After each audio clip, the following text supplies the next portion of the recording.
Welcome to another episode of Broletstalk. I'm so excited to be back for season 2. I have a special guest. We are bringing him on. He's a friend of mine, a mutual friend, introduced us. And since we met, we have started to grow a relationship. And on this episode, I brought him on specifically because I want to talk about brotherly love. Broletstalk is essentially about brotherly love. It's about connecting with each other, helping each other grow, helping each other heal. So what better way to kick off the season with bringing on somebody that can help me touch on that. So without further ado, I'm going to let him introduce himself and we're going to get into it, okay? Okay. So introduce yourself, who you are, where you're from. If you want to talk about what you do, like we just was talking about, you can do that, but go ahead. My name is Delvon Sims. I'm originally from Erie, Pennsylvania. I've been living in Cleveland for about 10 years now. I came here for college, came back and forth, kind of stayed. I work in social services. I work with at-risk youth on the west side of Cleveland. I've did so many different things in the social service field, and I'm just glad to be here with Jeff to help him out on the show. Yes. So how did you get into social work? Like what? Because I know I was asking you, like, what does that consist of? But, like, how did you get into that? So, initially, I feel like every kid wants to be something great. And my first thought was a dentist. But as I began to learn, schooling, all the money went into it. I changed my mind. And as I probably say maybe my 10th grade year of high school, I decided to be a social worker. I wanted to help people. We started tutoring kids at the middle school. And I said, I like this. I had college counselors that helped us through things. And it made me put into perspective just that personal touch on a person's life. I attribute to them why I went to college and was able to be successful because of the exposure I had to different resources. What is the difference? Because I've been wanting to get into therapy. Okay. What is the difference? Like, are they similar? Like, what's the social work side of, like, you get what I'm trying to say? Like, do they have anything to do with each other in any way? So I guess I'll go technically. Technically, per the state of Ohio, a licensed social worker can do therapy. Okay. Now people do major in counseling and then they just do therapy. But when you are a licensed social worker, you can do social work stuff. So social work is like if you came to me and said, I need a place to stay. Right. I sent you somewhere to stay. That's social work. Therapy is, sitting down, having an hour talk, going through your life, kind of debriefing on different things. Right. So that's kind of how the bridge crosses with each other. The training is the same. I've taken classes on both ends. Same type of population, people. It's just counseling is a little more focusing on a particular area in your life you're working on. Okay. I love that. Like I said, I've really been thinking about doing that. Well, I'm going to do that. Going back to school for that because I feel like it's a need for us. And I've talked about my therapy journey openly. Yes. And I know me and you discussed that maybe it was in our group. I don't know. But I tried to find a black therapist in Cleveland, a black male therapist, and it was really hard. So I started praying about that, and I'm like, we need that. So I decided to do that. I'm gonna go back to school and do that, but okay. I'm excited. What was your therapy journey like? So my therapy journey, being in the social service field, I wasn't closed off to therapy, but at first I was a little hesitant. When I started therapy.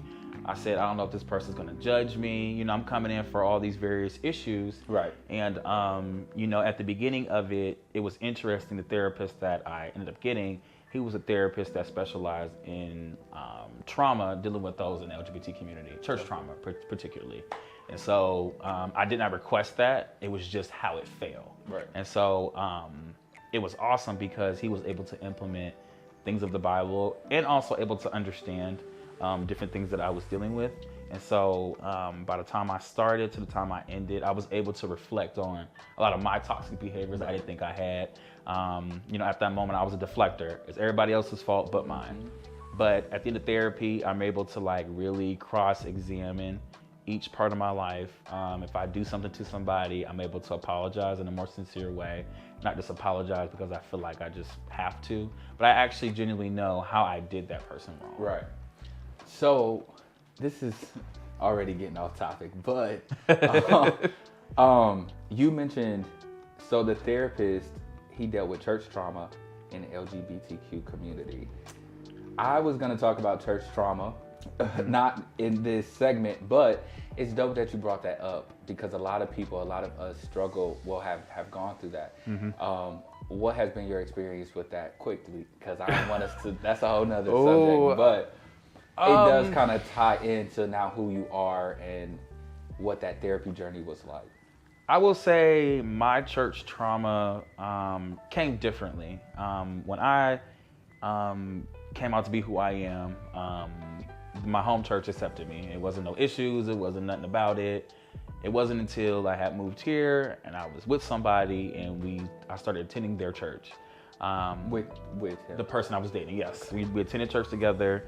And so I started to see subtle things that was done because of the perceptions that the people had. I started to... Like what perceptions? So they had a perception of him. Okay. And how he was, and they just associated the whole community as a whole. Okay. They said, well, all of you are like this. Which happens a lot. That happens a lot. So that was how that happened. And so a lot of statements we made over the pulpit. If we would go out of town together, it was just kind of like, oh, well, birds of a flock together. It was like really craziness. What? Yes.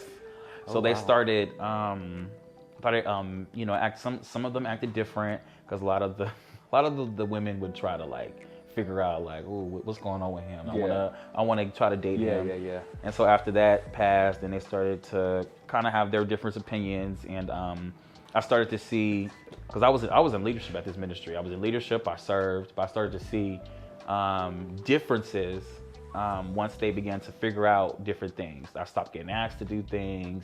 Certain people stopped interacting with me the same way. It was just kind of like they closed me off a little bit. And so at that moment, I was hurt because I wasn't that involved in a church before. I was there. Mm-hmm. Whatever they needed, I did. And so it kind of broke me because I was giving up so much of my time.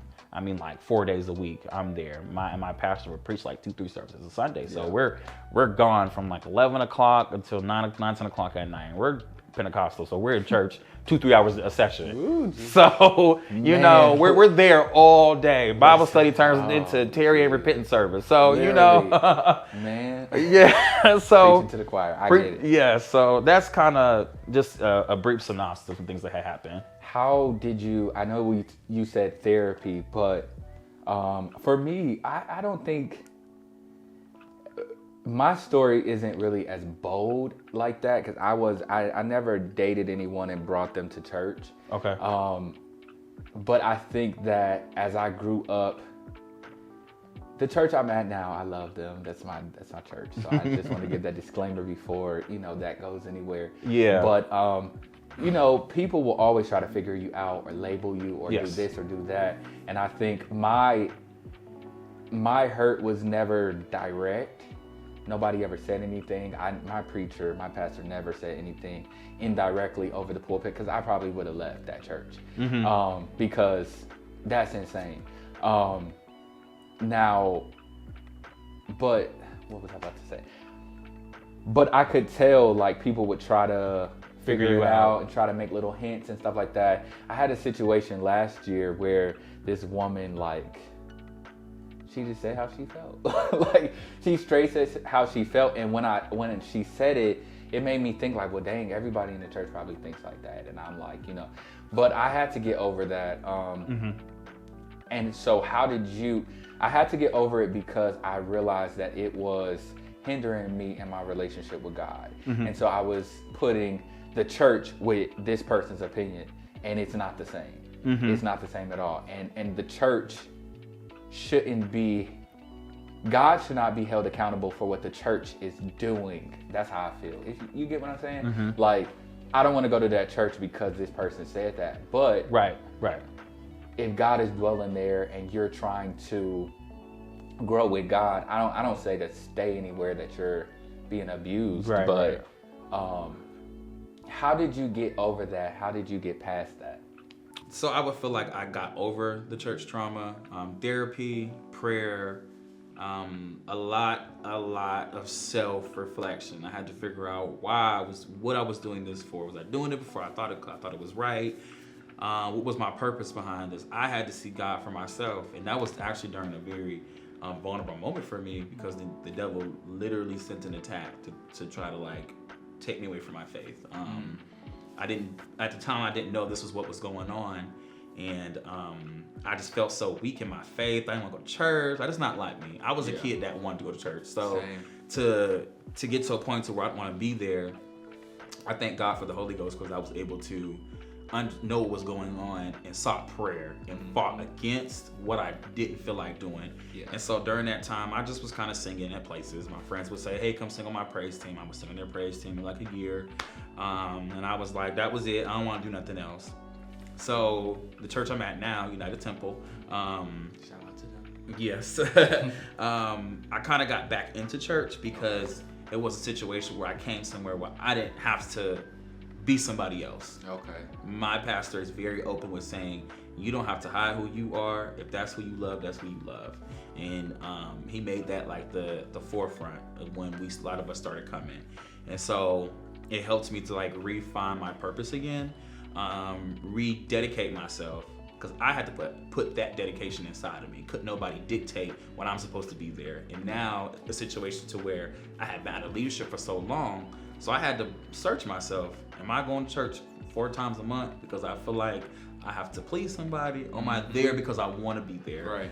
And during my little periods of things, I figured out it's because I want to be there. I want to serve. I want to read the word. I want to sing in the choir. I want to be amongst the people. That was something that a love I had to re-find again because it was looking real slim. I was not gonna go anywhere. I was probably just gonna continue to sing at places. So I just didn't want to deal with having to hide who I was for people. Just to be able to be a part of stuff. And I come from an old school holiness. So very hard people to kind of take them to a liberal stance. A lot of them still believe in a certain way. And so when you want that type of church, it's kind of hard because I kept getting thrown out the churches that wasn't my style of worship. And I would be there. I would be there because they accepted me. But I said, I know the type of worship that I like, type of freedom I like in my service, type of pastor I want to be able to deal with me. Absolutely. Last year, you said something about you and God. So for me, I had to really redefine the relationship with God and figure out is my relationship with God or with the church? With the church, yes. And so as soon as I started to focus in on God, everything else, it just kind of fell in line. Still falling in line, but my whole perception of church, Christ, worshiping, everything that you named, it changed when I really focused in on whatever you have for my life, God, whatever you want me to do, wherever you want me to go. And as soon as I started to focus on that plan and stop doing, I want to do this because my church wants me to do this. They want me to be an usher, and I don't want to be an usher because I don't like ushering. So I don't want to be a part of that. But as soon as I started to just really, I was just telling somebody this the other day, being transparent with God. Yes. Because He knows everything. Yes, He does. He's there. Yes, He so does. It's like, why can't we not talk to Him about everything? And when I came to Him, it was just like, I don't know this. I don't understand this. I don't know why. I battled with sexuality for a long time. Yeah. And so I always wanted to understand, if this is wrong, why? Like, I didn't choose this, right? I didn't choose to be on this page at this moment in my life. I didn't choose the things that were happening to me.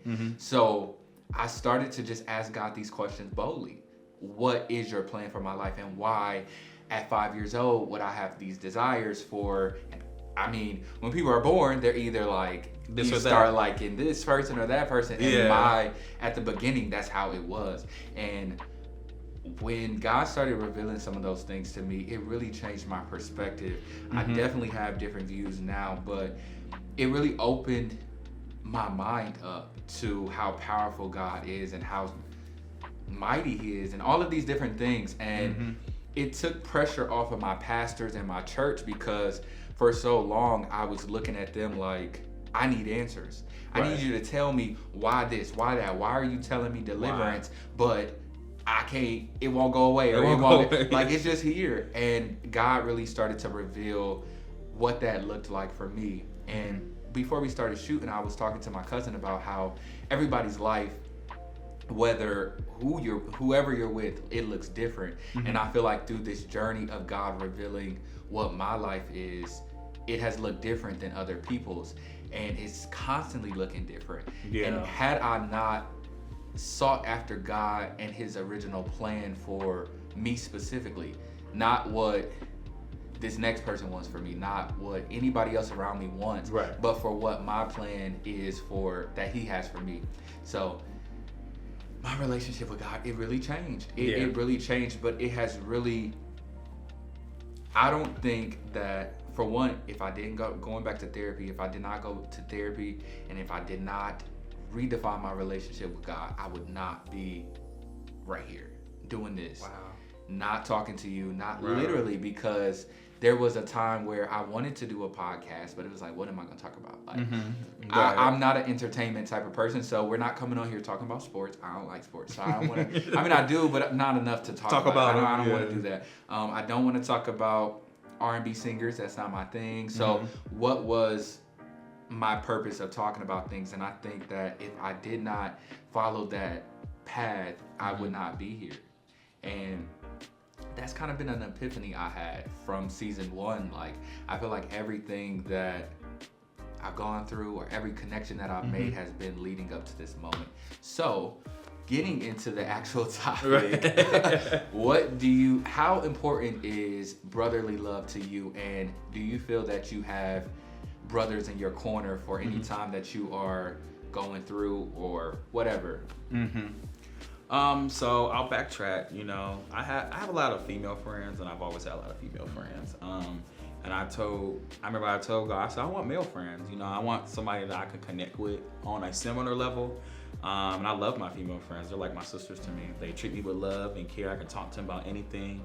And I think because where I grew up at, it wasn't really a thing, you know. If it was somebody that was a part of the community, you know, you might have dated. So it made it a little complicated for us to make friends, and it wasn't until I moved here I started making friends. Now my best friend I have now, we always talk about how we didn't expect to become best friends. Okay. It was just that we were dating people, and our boyfriends were friends. Okay. And we hung out more, say, as a couple to do couple things. And then they moved into the same complex we did. So we kind of started getting close, kind of just hanging out periodically. We'd go out, kick it, you know, stuff like that. But even when they had moved, and our relationship grew stronger. Okay.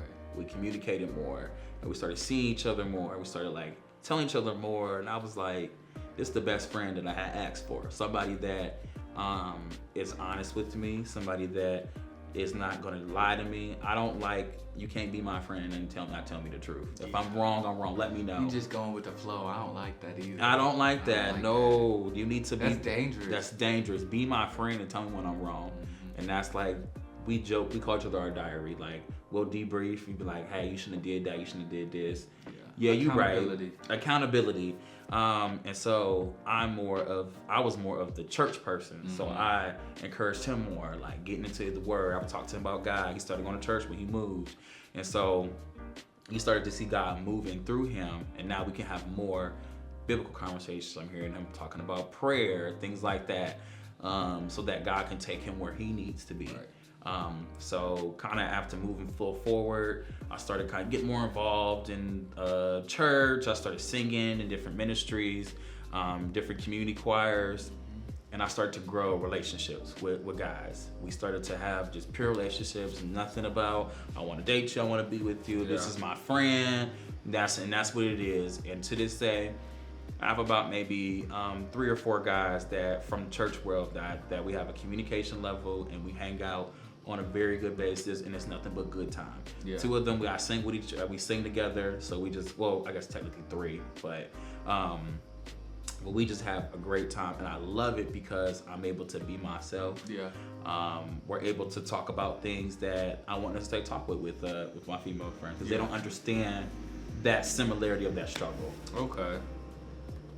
Yeah, I agree with that. I think for me, So the question I was going to ask you was, do you feel like you were meant to be placed in your best friend's life to plant that seed? Because you said you talked to him about God, right? And now it's kind of progressing. Yes. And so do you feel like God used you for that? Or how do you feel like that came about? I do feel like God uses me as a spiritual, in a way, for a lot of my friends. I have a few of them that do attend church, but I would say out of the group, I'm the one that's more involved. A lot of them did grow up in church. And so I do feel like, because, like I said, I feel like as humans, we all go through these periods where we hit a low. And somebody has to be with us during that moment. And that's where I was for my best friend. And he was there for me during a very low moment. So in that moment, I get kind of reluctant sometimes to like throw God on my friend, because I don't want to be that Christian that's, well, you got to be saved and you got to go to church and you got to do this. So I kind of like invite it. And so God began to say, talk to me about him, because he wants to know. So it turned into, well, hey, God, I prayed for a best friend and he sent me you. And so the conversation started to kind of flow. It started to grow into, I would tell him more spiritual things. Well, hey, you need to fast about that, pray about this.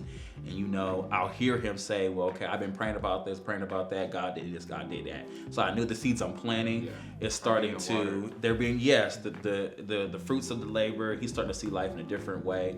And I feel like that was one of the purposes that God had for me during that moment. For sure. I always tell people that when you're trying to win somebody over for God, or just invite them into knowing who God is, it's a way to do that. It's a way to and do the it. way to do that is not telling them you're going to hell. Like, you're just, that is the or worst. anything like that for anybody. And that has happened to me. And so now I see myself, because I grew up in church, but I was never the person that's like, I don't think I was. Maybe I was, but I don't think I was the person that was like, come to church with me. Like, come, blah, blah, blah. But these last few years, I've transitioned so crazy.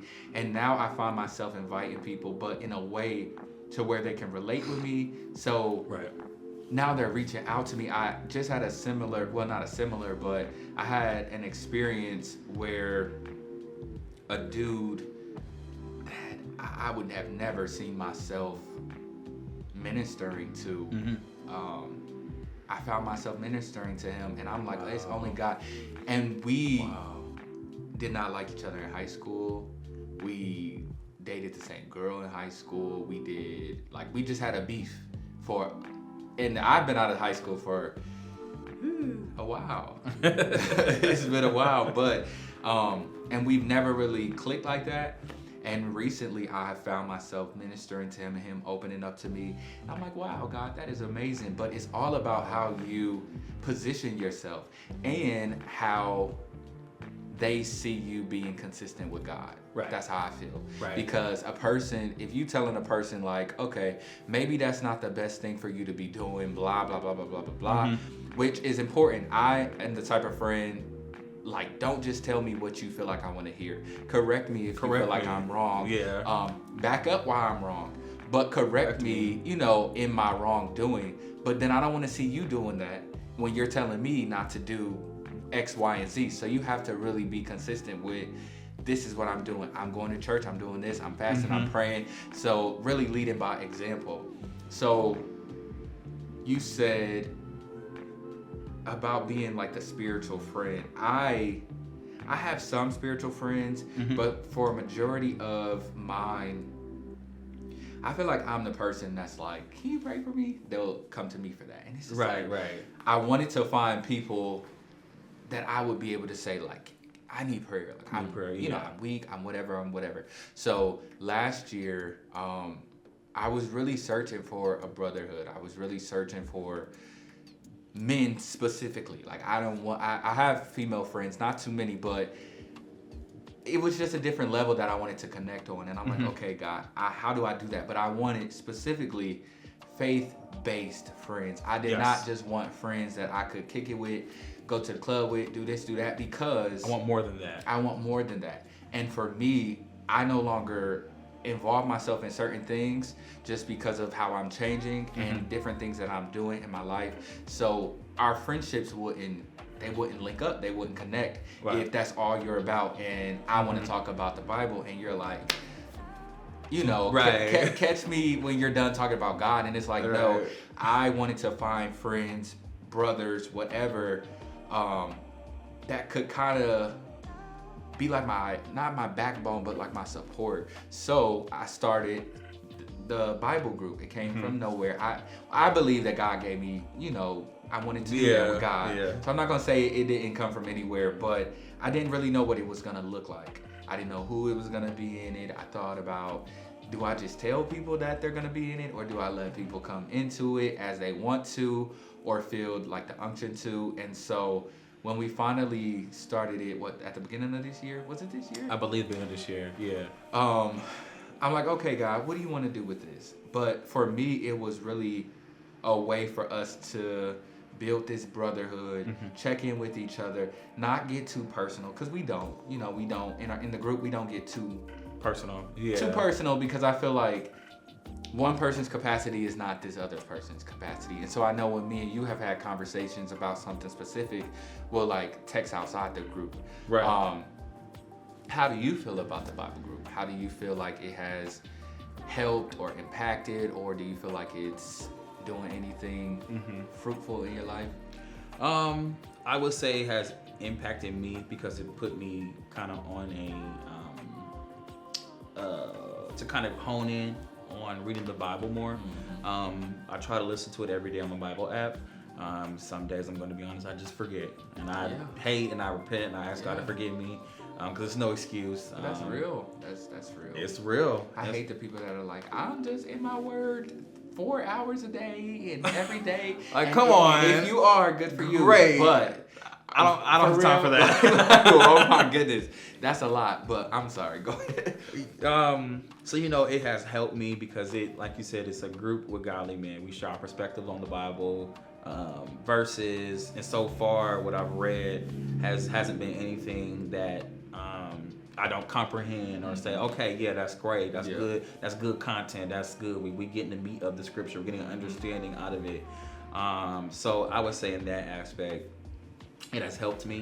When I was singing on the praise team at this church, our ministry of music actually made the praise team members pick a day, and we all had to share a scripture. Kind of similar to what we do now. I love that. Y'all was doing it every day. It was every day. It was about maybe 12 of us on the praise team, and he would sign days, and everybody had a day.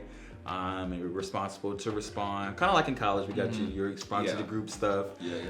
So that was kind of what it was. And, from there, I found such a love and a passion for God, because I never want to, when I'm saying something to people out of God's word, I never want to say it without context. Very, very big on that. Because people be saying stuff and it be wrong. It be wrong. It be real wrong. It be real wrong. They think that they are really saying something good. And they're wrong. They're wrong. Because what I've learned is, and I've been wrong, but I'll go back like, wait, it wasn't saying that. It was not saying that. And it may be, you may think it's like as clear as day, but it's like, did you read above it? Did you read underneath it? And sometimes I was actually just thinking about that the other day, because somebody said something that I seen on social media, and I don't like to get into that. Like, I am not arguing with you about what you believe and what you think. I refuse. But it was a friend.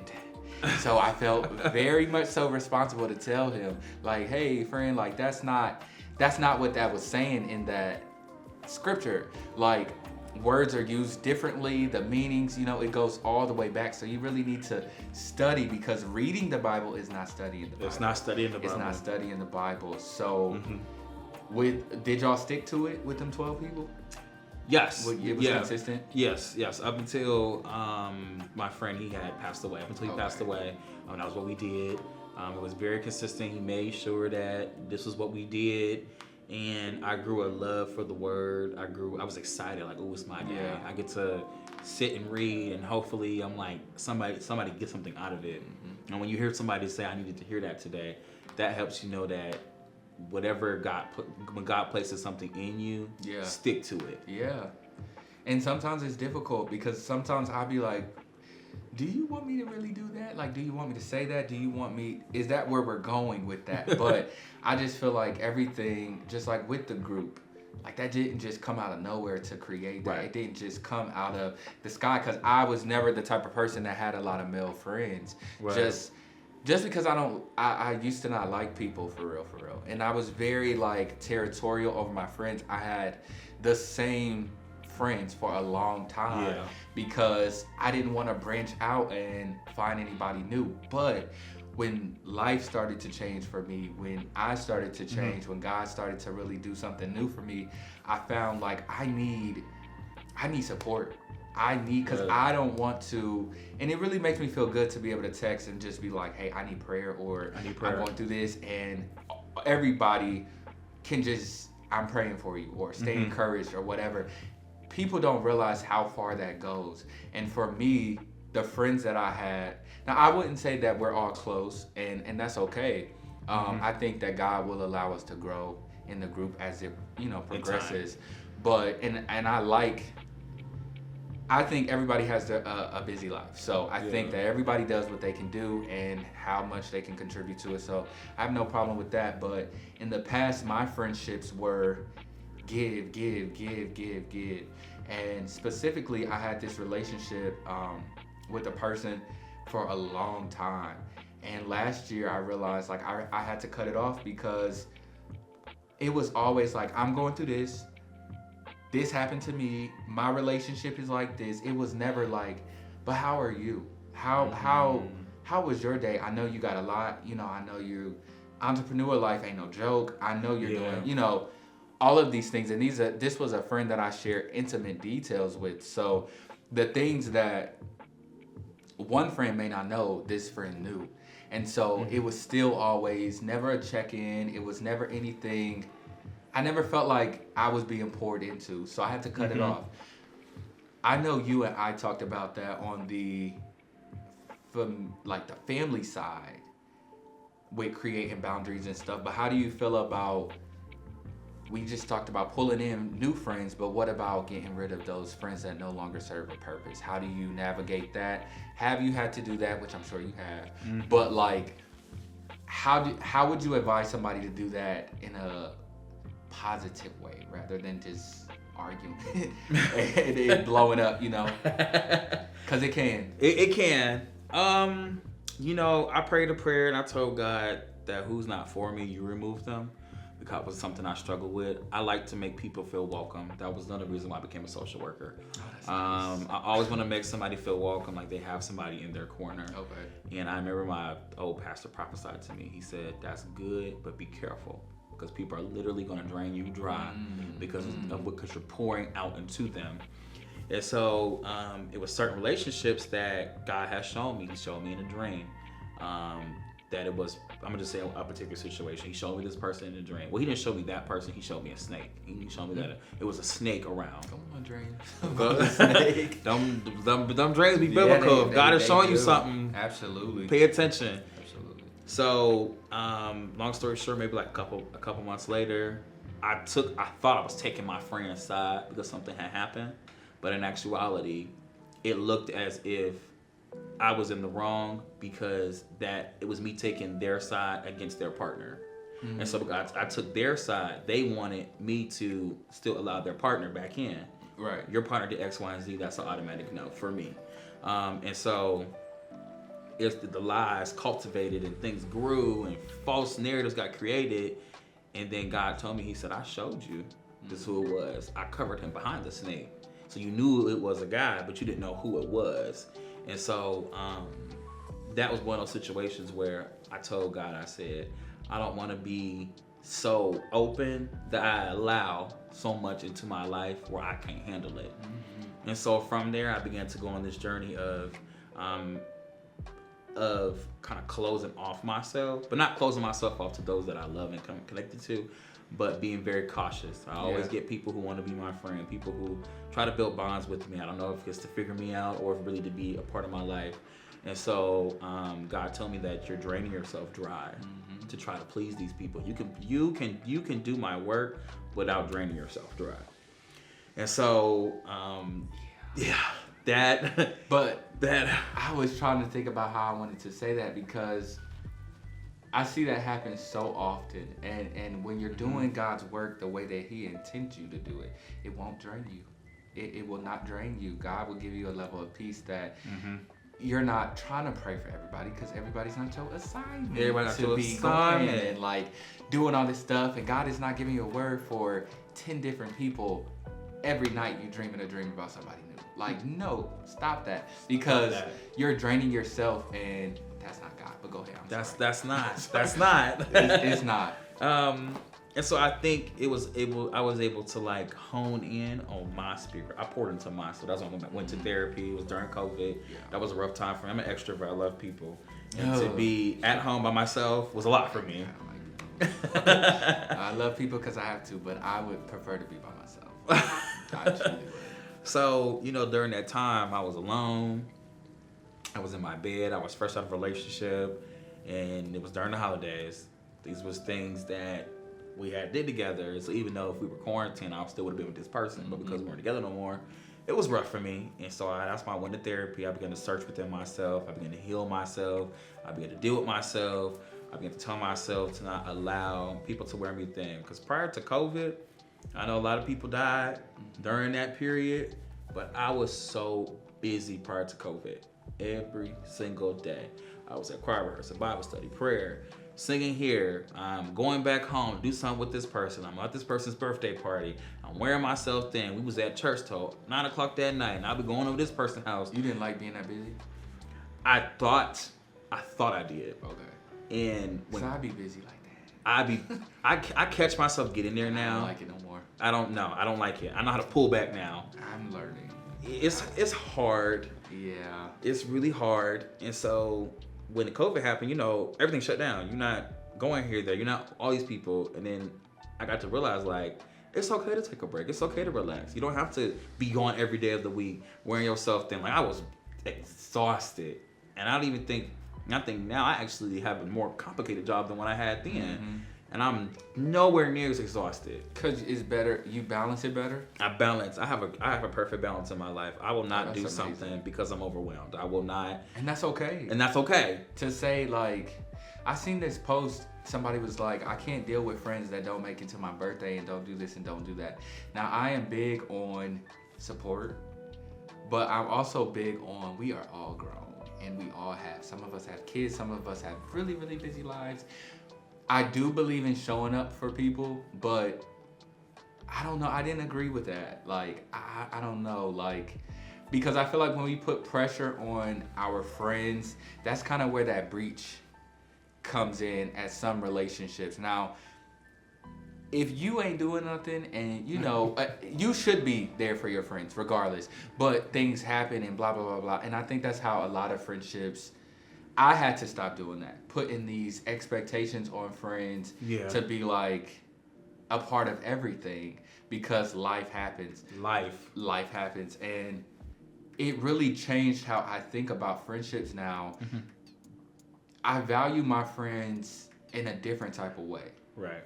It's not just if you show up for me, because I've had people not show up, but they called and they told me they weren't coming. They told me why they couldn't make it. I'm like, okay, that's fine. Like, and let's keep it moving. Right. But I don't know. It's just where I think my relationship with how I viewed friendships has changed tremendously. Mm-hmm. So disconnecting from that, any situation, was it dramaful? Yes and no. I'm a person, I don't really invite drama into my life. So sometimes the drama that's happened is I was caught in a crossfire of something I shouldn't have been trying to be in. And that's kind of where a lot of my drama came in. So some drama did arise. Statements were made because people thought they could freely make this statement because I'm not around. Mm-hmm. And things get back to me. People always tell me things, which, I tell y'all don't have to tell me, but I get it. Like, these things got back to me, what things were said. And I was like, I told myself I would never, ever, ever allow myself to get to a point to where I'm throwing all this support. I'm supporting people. I'm at birthday dinners. I'm at parties you're having. I'm at all these functions. And then it's like when the shoe came this way, it wasn't reciprocated. It became drama. Comments were made. Well, I'm not going to that because this, that, and the third. And I'm like, I'm an easy person. I'm a cool person. Yeah, you ain't got to do all that. Yeah. If you don't want to be around, just don't. But don't call me and ask me to come to everything that you have and then expect me there. That's what I was about to say, and I think that I have really. Thank God for maturity, because I used to be like, I gotta go to this, I gotta go to that, then I gotta work, and then I got a child, and then I gotta come back from Cleveland, I gotta go to Elyria, and it was just all these different things, and then nobody was thinking about, but you haven't had no sleep. Nobody was asking, are you tired? Are you this? Are you that? And so now I'm very selective about, I can make it or I cannot. And if I cannot make it, it is what it is. Like, I'm sorry, I love you, and if that makes you, now I'm not missing nobody's wedding. Yeah, I'm not like, and it's like certain things you just know, like. If it's like your 26th birthday, I probably won't make it. If it's out of state or something like that, but if it's your 30th, I gotta be there. Right. Like, I feel like I prioritize different things now because at the end of the day, I come first. My daughter then. And then anything else I have to do. Yes. And what I realized was, like, I'm pulling her along with me everywhere I'm going, trying to make this friend happy. That's really they're never going to be happy. They're never going to be satisfied. Anything, literally. And so I really had to, not just one friend, it was definitely, no, it was two. Yeah, it was two people I just had to disconnect from my life. And I prayed about it, but I don't think God answered. Like, I really don't, because I don't think that some things are just like evident. Like, it's obvious. It's there. Like, everything don't have to be so deep. It don't know. Like, I believe in praying about stuff, but everything is not that serious to where you're waiting on God to answer you, and it's just like, well, this I've person. already given you a sign. So I reached out to the friend because I don't believe in just letting somebody go because I cared about the friend. Right. We were close for a season. When we talked about drama. We talked about this person, that person. We went out together. But at this point, I'm no longer there. And so there's nothing that we have in common anymore. So I texted the friend and was just like, blah, blah, blah, blah, blah, blah, blah. And I think that, like you said, your prayer was for God to remove them. I think that God was doing that already because we hadn't talked for a month, and we were the type of friends that would be on the phone every day. So I think that we both felt like it was something there, and we were just pulling apart. And so I just did that, and we have not talked for about maybe 6 months. But wow. I thought it was it did hurt, but I thought it was gonna hurt worse than it did, and it really, I felt relieved. Yeah. Not because there's drama. I didn't have no drama with this individual this time. We've had situations in the past, but this time it was just because my approach was different. And I think that goes back to what you were saying with therapy when we started. When you work on yourself, it makes things so much different because I didn't address this person like, oh, you did this and you blah, blah, blah, blah, blah. Even though I may have felt a certain type of way, like, because there was something that took place, but I just left that out because it's irrelevant. It's irrelevant. It's literally irrelevant because it's not you probably not going to see it from my point of view. And what is going to be the end of this conversation? I know that you no longer serve a purpose in my life. So instead of making you upset by blah, blah, blah, blah, blah, you did this, you did that. Right. Let me just tell you the bottom line. And that be it. Let that be it. And that's it. And that's what I did. It was peaceful. If I see this person, hi, how you doing? And just keep it moving because there's nothing more, nothing less. Because what do we need to talk about? We don't need to do business together or anything like that. Right. But I think that it's so important for us to do the work for ourselves. Right. Learn how to talk to people. Learn who's for you in your circle and who you're supposed to be with, because some people are only meant for a season, and those expired friendships, they start stinking. They start stinking. They start making mess. They start weird disconnects start happening. So I think that that's definitely what I got out of that whole conversation too. So coming to the end of this, what do you feel like some advice you could give to somebody that's struggling with being who they want to be, who they feel God is calling them to be. I don't want to say who they want to be because I don't want nothing to get misconstrued. We gonna live how God wants us to live. Yeah. So how do you feel like? What advice would you give to a person that's trying to come into who God has them to be fully? I would say be prepared for the change in life. If you're praying, you're asking God, take me where you want me to be, God, show me. You're not gonna like it because God is gonna show you every nasty thing about yourself. God is gonna show you every time you did somebody wrong when you thought you were right. God is gonna convict you because the more we grow closer to Him, the more kind-hearted I should be. Yeah. And your conviction grows stronger. So even though that person may have told you off, but how did you respond as a Christian? Did you respond cussing them out as well? Or did you just politely tell them that they're in the wrong? And God, that was one of the things that God had kind of dealt with me on. But nevertheless, kind of just be prepared for that change in life. Be prepared for the change in friendships, change in environment, especially if you're not around godly people. Yeah. And if God is aligning you with godly people, it's not saying we can't not minister to them, but you have to be connected to those who are connected to Him so y'all can grow stronger. Yeah. It's going to be prepared for those changes and embrace the change. Acknowledge the change and embrace the change. And through that, continue to stay on your face before God. Continue to seek Him, continue to ask of Him. Now, I'm not going to say it's not easy. No, it's not easy. It's very, very hard. It was a very hard season for my life. I had to change everything. I was always an extrovert. I wanted to be in the club all the time. I wanted to kick it. I wanted to pop. God began to remove me out of that. Ain't nothing wrong with, going out having fun and I do it from time to time. I still do, but not like I used to.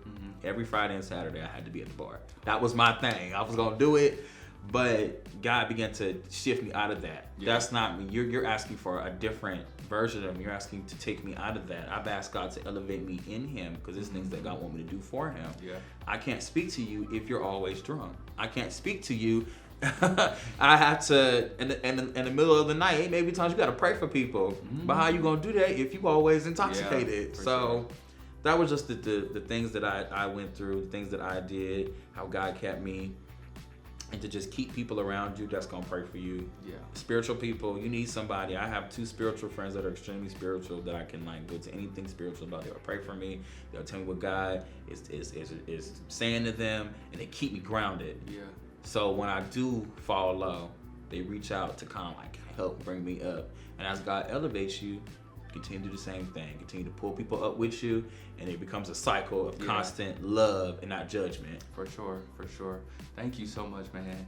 I enjoyed the conversation. Thank you for coming on. Yes. We're going to have a deeper one. Yeah. But I appreciate it. Thank you guys so much for tuning into this episode. I hope you got something out of it. I know I did.